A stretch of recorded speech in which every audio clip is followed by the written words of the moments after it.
So one of the most important skill for any DevOps person is the concept of CLI, which we normally refer to as a command line interface.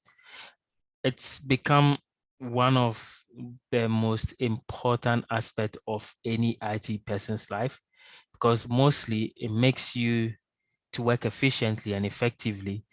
It reduces the overheads when you're doing stuff. And another reason why we'll see the need to use command line is because most of the systems and servers you'll be working on in the real world do not have any graphical user interface. So you'll not be seeing wallpaper.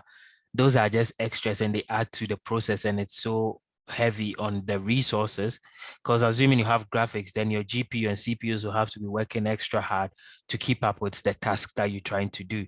But some of these tasks that we do not require us to. I mean, normally we don't even do anything with the pictures. So for example, what I have on my screen, the pictures on the screen are not really doing anything effectively. They're just there just to add to the aesthetics, but they don't really change anything about the kind of stuff we're doing. And so CLI is just saying that why don't we just focus on the work at hand rather than looking at graphics and looking at the UIs?